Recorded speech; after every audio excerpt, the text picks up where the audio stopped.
Just എനിക്ക് feel ചെയ്തൊരു കാര്യം പറയാമെന്ന് വെച്ചാൽ എന്താണ്, നമുക്കെല്ലാവർക്കും മിസ്റ്റേക്സ് ഉണ്ട് അല്ലേ? മിസ്റ്റേക്ക് ചെയ്തതായിട്ട് ഈ ഭൂമിയിൽ ആരുമില്ല. പക്ഷെ നമ്മളിൽ ചിലരുടെ മിസ്റ്റേക്സ് ഇങ്ങനെ നോക്കിയിരിക്കും ഇല്ലേ? നമുക്കെല്ലാവർക്കും ഉണ്ട് അങ്ങനത്തെ ഒരു സ്വഭാവം. മീൻസ് ഒരാളൊരു തെറ്റ് ചെയ്തു, ആ ആൾ എന്ത് ചെയ്താലും തെറ്റാണ്, അല്ലെങ്കിൽ അവിടെ എന്ത് തെറ്റ് നടന്നാലും ആ ആളാണ് ചെയ്തതെന്ന് നമ്മൾ ഓവറായിട്ട് നമ്മളങ്ങ് നേരത്തെ അങ്ങ് പ്രഡിക്റ്റ് ചെയ്യും. അത് ശരിയാണോ? അല്ല. ഇപ്പം അങ്ങനെ ആകുമ്പോൾ ആ ആൾക്കൊരു ബുദ്ധിമുട്ടുണ്ടാകും. ആ ആൾ എന്തൊരു ചെറിയ കാര്യം ചെയ്താലും ഇവരെല്ലാവരും ശ്രദ്ധിക്കുന്നുണ്ട്, ആ ആളുടെ മനസ്സിലുണ്ട്.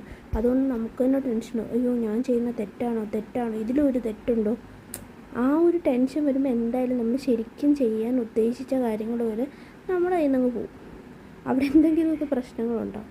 അപ്പം ആൾക്കാരിങ്ങനെ നമ്മൾ നോക്കിയിരിക്കുക, അതൊരു ഭയങ്കര ഒരു വൃത്തികെട്ടൊരവസ്ഥയാണല്ലേ? അപ്പം നമ്മൾ ആരെയും ആ ആളുടെ ഏതെങ്കിലും ഒരു പ്രവൃത്തി വെച്ച് അവരെ മൊത്തത്തിൽ അങ്ങനെ ജഡ്ജ് ചെയ്യുന്നത് ശരിയാണോ? എനിക്കങ്ങനെ തോന്നുന്നില്ല.